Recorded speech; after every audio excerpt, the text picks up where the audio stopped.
BJP एक लुटेरी gang के रूप में आगे आई है। कुमार रोत इसका सरगना है, सैयद का एजेंडा है, ये लेकर बीजेपी चल रही है। गढ़ मेवाड़ को बांग्लादेश बनाने की बात करते हुए ठीक है क्या? लोग जो नकारात्मक राजनीति करते हैं और व्यक्तिवादी सोच को लेकर चलते हैं, संविधान को साइड में लेकर चलते हैं, उनमें से बीजेपी एक है जो झूठ, फरेब, चर्च का एजेंडा, पादरी वेरियर एल्विन का एजेंडा, जो लोग 15 अगस्त 1947 को देश छोड़कर चले गए अंग्रेज, उनका एजेंडा फैलाते हैं। कई बार मानगढ़ धाम पर जाकर वो माता बहनों से आग्रह करते हैं कि सिंदूर नहीं भरना है, ना मंगलसूत्र पहनना है, इस तरह की बातें करते हैं। मुझे लगता है ये सारा का सारा जो ईसाइयत का एजेंडा है, ये लेकर बीजेपी चल रही है। और बीजेपी के 20 से 25 लोग हैं, केवल इतने ही हैं। आमजन जानता है कि ये झूठ है, फरेब है। कुछ लोग उसमें फंस गए हैं, बहुत एक तरह से लूटा हुआ महसूस कर रहे हैं, ठगा सा महसूस कर रहे हैं। चाहे डोंगरपुर बांसवाड़ा के संसद क्षेत्र में रहने वाले हो, चाहे दरियावद आसपुर के क्षेत्र में रहने वाले हो। और ये भी ध्यान में आता है कि बीजेपी एक लुटेरी गैंग के रूप में आगे आई है। इनका बागीदोरा का एक विधायक जयकृष्ण पटेल करीब 20 लाख रुपए लेते हुए रंगे हाथों एसीबी ने गिरफ्तार किया है। ये सारी बातें जब आ रही हैं तो ऐसा ध्यान में आ रहा है कि ये लुटेरी गैंग है और राजकुमार रोत इसका सरगना है। लेकिन ये बरगलाने के लिए कभी कभी उदयपुर शहर में आकर धरनाबाजी करते हैं, कभी कहीं जाके करते हैं, कुछ लोगों को अपमानित करने की बात करते हैं। मैं इनसे 2-3 बातें पूछना चाहता हूँ। नंबर 1, कांग्रेस ने रावत सरनेम के आधार पर करीब 2.5 लाख जनजाति बंधुओं को ओबीसी में डाल दिया और उनका तुम मजाक उड़ाते हुए ठीक है क्या? वागड़ मेवाड़ को बांग्लादेश बनाने की बात करते हुए ठीक है क्या?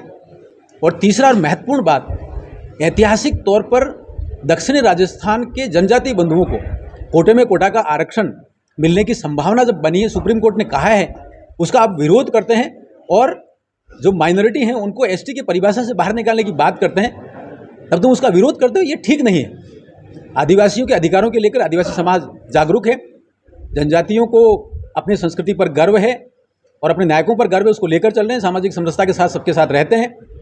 मुझे लगता है ये बहुत महत्वपूर्ण बिंदु है।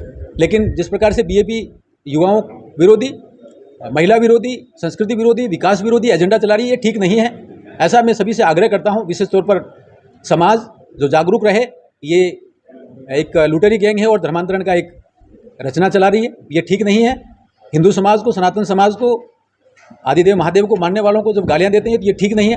उनको जब उचित स्थान पर जवाब देना चाहिए और जिम्मेदार बनना चाहिए कि जब सबका साथ, सबका विकास, सबका विश्वास, सबका प्रयास का दौर चल रहा है, नरेंद्र भाई मोदी जी के नेतृत्व में विकास का रथ विकसित भारत 2047 तरफ आगे बढ़ रहा है, तो ये छोटे मोटे बीजेपी टाइप लोग आएंगे, उनको समाज जवाब दे।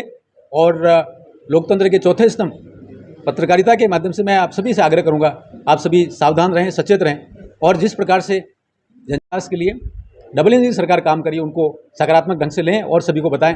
संकल्प से सिद्धि कार्यक्रम के माध्यम से, अभियान के माध्यम से आपके पास बहुत सारी सूचना आई है, सभी में शेयर करें। आप सभी को नमस्कार, जय हिंद। राजकुमार रोत और उनकी टीम का जो एजेंडा जैसा आदिवासी हिंदू नहीं, उन्होंने तो हर जगह फैला दिया। आप कैसे उसको वापस से लोगों को समझाने में सफल होंगे? देखिए, हम समाज को सत्य रख रहे हैं, वो भ्रम फैला रहे हैं, बरगला रहे हैं, ये बात ठीक है, सोशल मीडिया के माध्यम से कर रहे हैं। ये सारी उनकी रचना जो है ये चर्च प्रेरित है और रेडिकल इस्लाम के तत्वों को लेकर है। और इनका जन्म ही नरेंद्र भाई मोदी जी, हिंदू सम्राट, भारत के नायक, सनातन के प्रतीक, प्रभु श्री राम के मंदिर बनने के बाद का इनके सारे रचनाएं। तो ये प्रतिक्रियात्मक तत्व हैं, बहुत जल्दी खत्म होंगे।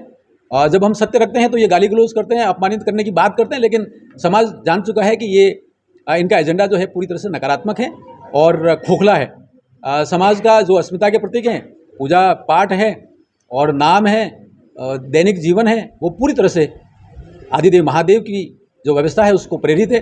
गौरी इसका सबसे बड़ा माध्यम है, सबसे बड़ा है, जिसमें आदिदेव महादेव को केंद्र में रखकर, आदिशक्ति महाकाली को केंद्र में रखकर जनजाति समाज रमता है, वो सभी जानते हैं। थोड़ा आगे चले जाएं तो आपने भगोरिया पर्व देखा होगा, वो भी सारा है।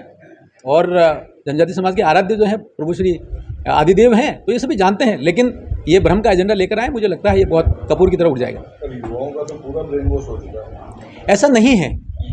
मैं आपको कह रहा हूँ कि बनकोड़ा का जब उपचुनाव हुआ तो बीजेपी को केवल 12 वोट मिले। मोटा गांव ऐतिहासिक तौर पर बीजेपी जीती है। हम नगर पालिका सलूम्बर जीते हैं और सेमारी जीते हैं।